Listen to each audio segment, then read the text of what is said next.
নমস্কাৰ ছাত্ৰ-ছাত্ৰীসকল বিকাশ education channel সকলোকে আকৌ পুনৰ স্বাগতম জনাইছোঁ। আজি এইটো ভিডিঅ'তে আলোচনা কৰিম ক্লাছ 6ৰ অসমীয়া পাঠ নং 15 মহ গীত। ইয়াৰ আজি প্ৰশ্ন উত্তৰ আলোচনা কৰিম। তেনেহ'লে ভিডিঅ'টো স্কিপ নকৰাকৈ শেষলৈকে চাই থাকক। প্ৰথমে 1 নম্বৰ প্ৰশ্নটো কৈছে যে মহ গীতটো শুদ্ধ উচ্চাৰণে পদ্য হিচাপে পঢ়া আৰু আটাই মিল অংগ ভংগীৰে পৰিৱেশন কৰা। এইটো ছাত্ৰ-ছাত্ৰীসকলে নিজে এইটো কৰি ল'বা আৰু পঢ়াটো শুদ্ধ উচ্চাৰণে পঢ়ি ল'বা। তাৰপিছত 2 নম্বৰ প্ৰশ্নটো কৈছে যে ইয়াৰ পিছৰটো যে পাঠত দিয়া মহ গীতটো অন্তধ্বনি মিল থকা শব্দবোৰ বাছি উলিয়াই লিখা। আমাক অন্তধ্বনি শব্দ মিল থকা শব্দবোৰ আমাক বাছি উলিয়াই লিখিব দিছে। প্ৰথমে উদাহৰণত দিয়া আছে হলৌ আৰু ইয়াত আমি লিখিব পাৰিম উত্তৰটো ইয়াৰ পিছতে যে 2 নম্বৰত লিখিম যে মতে যাওঁতে এনেকৈ লিখিম। তাৰপিছত 3 নম্বৰটো লিখিম যে পৰিল লিখিম মৰিল। তাৰপিছত 4 নম্বৰটো লিখিম ফাইৰে খাইৰে এনেকৈ লিখিম। তাৰপিছত 5 নম্বৰত লিখিম যে নুন দন এনেকৈ লিখিম। 6 নম্বৰত লিখিম কঢ়ি ইয়াত লিখিম চৰি। তাৰপিছত 7 নম্বৰত লিখিম যাওঁতে ইয়াত লিখিম পাওঁতে। তাৰপিছত 8 নম্বৰত লিখিম মালা। তাৰপিছত লিখিম ইয়াত ফালা। তাৰপিছত 9 নম্বৰটো লিখিম যে চাকা ইয়াত লিখিম আমি টাকা। তাৰপিছত 10 নম্বৰত লিখিম যে মিকি ইয়াত লিখিম চিকি। তাৰপিছত 11 নম্বৰ লিখিম যে পাতে খাটে এনেকৈ লিখিম। তাৰপিছত 3 নম্বৰ প্ৰশ্নখিনি কৈছে যে ইয়াৰ পিছৰ পাঠত দিয়া মহ গীতত দুবিধ কৃষি সঁজুলিৰ নাম আছে। সঁজুলি দুবিধ কি কি? সঁজুলি দুবিধৰ ছবি আঁকা। আমাক সঁজুলি দুবিধ দিয়া আছে আৰু সঁজুলি দুবিধ আমাক ছবি আঁকিব দিছে। উত্তৰত লিখিম এনেকৈ যে পাঠত উল্লেখ থকা কৃষি সঁজুলি দুবিধ হ'ল শিৰলু আৰু মই। এই দুখন ছবি আঁকি দিলে হৈ যাব। তাৰপিছত প্ৰশ্নখিনি কৈছে যে ইয়াৰ পিছৰখিনি 4 নম্বৰ প্ৰশ্নখিনি যে উত্তৰ দিয়া। প্ৰথমে ক নম্বৰটো প্ৰশ্নটো দিয়া আছে যে মহ মাৰিবলৈ চেমনীয়া হতে হাতে হাতে কি লৈছে? ইয়াৰ উত্তৰটো এনেকৈ লিখিব লাগিব যে মহ মাৰিবলৈ চেমনীয়া হতে হাতে হাতে টাঙন লৈছে এনেকৈ লিখিলে হৈ যাব। তাৰপিছত খ নম্বৰ প্ৰশ্নটো কৈছে যে ইয়াৰ পিছৰটো সিডাল গছত গা খহাওঁতে কি হ'ল? ইয়াৰ উত্তৰটো এনেকৈ লিখিব লাগিব যে সিডাল গছত গা খহতে বাগৰি পৰিল আৰু সকলোবোৰ মহ মৰিল এনেকৈ লিখিলে হৈ যায়। তাৰপিছত গ নম্বৰ প্ৰশ্নটো কৈছে যে ইয়াৰ পিছৰটো যে মহ খেদিবলৈ যোৱা ল'ৰাহঁতক গৃহস্থই চাউলৰ সলনি কি দিছে? ইয়াৰ উত্তৰটো লিখিব লাগিব যে চাউলৰ সলনি ল'ৰাহঁতক গৃহস্থই কঢ়ি দিছে এনেকৈ লিখিলে হৈ যাব। তাৰপিছত খ নম্বৰ প্ৰশ্নটো কৈছে যে ইয়াৰ পিছৰটো যে টাকা আৰু সিকি মানে কি? ইয়াৰ উত্তৰটো লিখিম যে টাকা মানে হ'ল এটকীয়া মুদ্ৰা আৰু সিকি মানে হ'ল 500 পইচাৰ মুদ্ৰা এনেকৈ লিখিলে হৈ যাব। তাৰপিছত 19 নম্বৰ প্ৰশ্নটো কৈছে যে ইয়াৰ পিছৰটো যে মহ গীতত উল্লেখ থকা নৈখনৰ নাম কি? ইয়াৰ উত্তৰটো লিখিম যে এনেকৈ গীতত বুঢ়া দিয়া নদীৰ নাম উল্লেখ আছে এনেকৈ বা এইখিনি লিখিলে হৈ যাব। তাৰপিছত 5 নম্বৰ প্ৰশ্নখিনি কৈছে যে তলৰ পদবোৰ কি কি বিভক্তি যুক্ত হৈ আছে লিখা। ইয়াৰ প্ৰথমে দিয়া আছে পদ আৰু ইফালে দিয়া আছে বিভক্তি। প্ৰথমে পদত দিয়া আছে মাকক। তাৰপিছত টেপৰ দিয়া আছে ৰূপাৰ। তাৰপিছত শিৰালে। তাৰপিছত দিয়া আছে সোণৰ। তাৰপিছত বুঢ়া দিয়াৰ। তাৰপিছত দিয়া আছে ঘটে। ইয়াৰ উত্তৰত আমি লিখিম যে প্ৰথমে লিখিম ইফালে পদ তাৰপিছত লিখিম বিভক্তি। ইয়াত পদত দিয়া আছে আমাৰ প্ৰথমটো দিয়া আছিল যে মাকক। ইয়াত লিখিম আমি বিভক্তি লিখিম অক এনেকৈ লিখিম। তাৰপিছত দিয়া আছে যে টেপৰত ইয়াত লিখিম আমি অত এনেকৈ লিখিম। তাৰপিছত ৰূপাৰটো লিখিম ইয়াত বিভক্তি লিখিম আমি ৰ পেট কাটা ৰ এনেকৈ লিখিম। তাৰপিছত শিৰালে ইটো লিখিম আমি বিভক্তিত এ লিখিম। তাৰপিছত সোণৰ ইটো লিখিম পেট কাটা ৰ। বুঢ়া দিয়াৰ ইটো লিখিম আমি পেট কাটা ৰ। তাৰপিছত ঘটেটো লিখিম এ এনেকৈ লিখিম। ইয়াৰ পিছৰ প্ৰশ্নখিনি কৈছে যে 6 নম্বৰ প্ৰশ্নখিনি কৈছে যে মহ গীতত থকা 5টা ক্ৰিয়াপদ বাছি উলিয়াই তাৰ মান্য ৰূপবোৰ ইয়াত আমি প্ৰথমে লিখিম বিশেষ্য পদ আৰু ইয়াত লিখিম আমি মান্য ৰূপ। প্ৰথমে আমি বিশেষ্য পদত লিখিম যে টকান আৰু ইয়াত মান্য ৰূপত লিখিম আমি টাঙন এনেকৈ লিখিম। তাৰপিছত সিদেলি ইটো লিখিম আমি সিদল। তাৰপিছত নুন ইটো লিখিম আমি লন এনেকৈ লিখিম। তাৰপিছত সোণাৰ এইটো লিখিম আমি সোণৰ। তাৰপিছত টাকা এইটো লিখিম আমি টকা।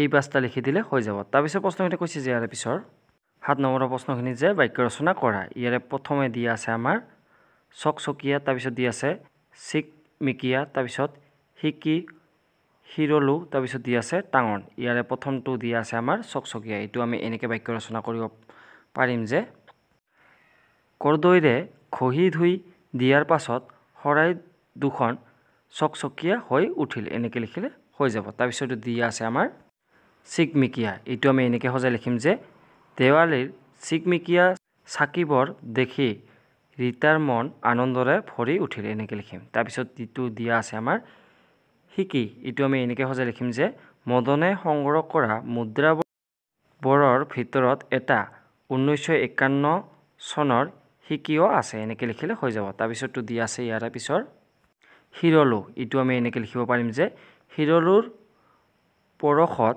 পথাৰখন পুনৰ জীপাল হৈ উঠিল এনেকৈ লিখিলে হৈ যাব তাৰপিছতটো দিয়া আছে যে টাঙন এইটো আমি এনেকৈ সজাই লিখিম যে বাক্য ৰচনা কৰিম সীমাই টাঙনেৰে কুকুৰটোৰ পিঠিত কপ সধালে এনেকৈ লিখিলে হৈ যাব তাৰপিছৰ প্ৰশ্নখিনি কৈছে যে ইয়াৰ পিছৰখিনি 8 নম্বৰৰ প্ৰশ্নখিনি যে পাঠত দিয়া মহ গীতৰ পৰা তলত দিয়া শব্দবোৰৰ মান্য অসমীয়া ৰূপবোৰ লিখি প্ৰথমে দিয়া আছে আমাৰ টকান তাৰপিছত দিয়া আছে মাইৰবা তাৰপিছত কাছ দিয়া আছে তাৰপিছত দিয়া আছে নুন তাৰপিছত দিলাক দিয়া আছে তাৰপিছত দিয়া আছে দেইখবা তাৰপিছত দিয়া আছে মাকক তাৰপিছত কৰাইলো প্ৰথমটো দিয়া আছে আমাৰ টকান এইটো আমি লিখিম টাঙন তাৰপিছত মাইৰবা এইটো লিখিম আমি মৰিবলৈ তাৰপিছত দিয়া আছে কাছত এইটো লিখিম আমি গছত তাৰপিছত নুন দিয়া আছে এইটো লিখিম আমি লন তাৰপিছত দিলাকটো হৈছে দিলে তাৰপিছত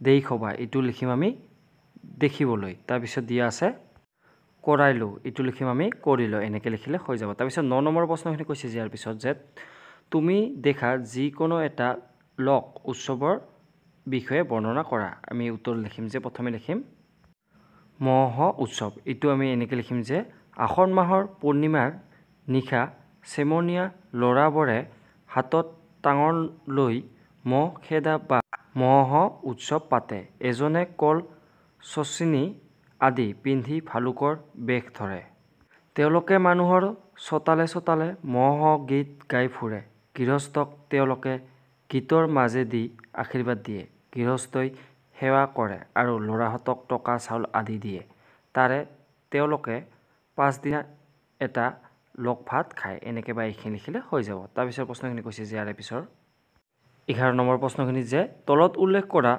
লোক গীতসমূহৰ যিকোনো দুটাৰ বিষয়ে টকা যুগুত কৰা তুমি নিলিখা আৰু তোমাৰ সহপাঠীয়ে লিখা বিষয়ৰ টকা সংগ্ৰহ কৰা আৰু পঢ়া প্ৰথমে কত দিয়া আছে যে নাও খেলৰ গীত তাৰপিছত খত দিয়া আছে যে আই সবাহৰ গীত তাৰপিছত গ নম্বৰত দিয়া আছে যে আইনাম আৰু ঘ নম্বৰত দিয়া আছে যে টকাৰী গীত তাৰপিছত নম্বৰত দিয়া আছে যে গৰখীয়া গীত আৰু প্ৰথম 6 নম্বৰত দিয়া আছে যে সুবচনী গীত আৰু দ্বিতীয় চত দিয়া আছে যে হাউ খেলৰ গীত ইয়াৰ প্ৰথমে আমি লিখিম যে উত্তৰত ক নম্বৰটো যে নাও খেলৰ গীত এইটো লিখিম এনেকৈ যে আগৰ দিনত বাৰিষাৰ পানীৰে নদীৰ দুয়োপাৰে থকা অঞ্চলসমূহ বুৰাই পেলাইছিল তেতিয়া চিকাৰ প্ৰকৃতিৰ লোকসকলে নাও বাই গীত গাই গাই দাঁতি কাষৰীয়া হাবিলৈ চিকাৰ কৰিবলৈ গৈছিল সেই গীতবোৰকে নাও খেলৰ গীত বোলা হয় মথাউৰি হোৱাৰ পৰা নদীৰ বাহিৰে আনত নাও চলাব পৰাকৈ পানী নুঠে সেইবাবে নাও প্ৰতিযোগিতাবোৰতহে এনে গীতৰ প্ৰচলন ক্ষীণকৈ চলি আছে এনেকৈ বা এইখিনি লিখিলে হৈ যাব তাৰপিছত লিখিম যে ইয়াৰ পিছৰটো যে খ নম্বৰটো লিখিম যে আই সবাহৰ গীত এইটো লিখিম যে এনেকৈ যে কাৰোবাৰ আই ওলালে অৰ্থাৎ বসন্ত ৰোগ হ'লে মহিলাসকলে শৰাই বগা কাপোৰ বগা ফুল আদিৰে আই সবাহ পাতি আই সবাহৰ গীত গায় জনবিশ্বাস মতে তেনে কৰিলে বসন্তৰ দেৱী তুষ্ট হয় আৰু ৰোগীৰ কষ্টৰ উপশম ঘটায় এনে এফাকি গীত হ'ল গধূলিতে আই আহে পদূলিলৈ চাই মহামায়া আই আহে সোণৰ বংশী বাই তাৰপিছত উল্লেখযোগ্য যে আই সবাহৰ গীতৰ মাজত বসন্ত ৰোগৰ অধিষ্ঠাত্ৰী দেৱীক দুৰ্গা দেৱীৰে এটা ৰূপ বুলি ধৰি লোৱা হয় এনেকৈ বা এইখিনি লিখিলে হৈ যাব এই দুটা লিখি দিলে হৈ যাব আজিলৈ ইমানে আৰু ভিডিঅ'টো যিমান পাৰে আপোনাৰ বন্ধু বান্ধৱীলৈ ভিডিঅ'টো শ্বেয়াৰ কৰি দিব যাতে সিহঁতৰো অলপ হ'লেও এইটো ভিডিঅ'ৰ দ্বাৰা সহায় হয় ধন্যবাদ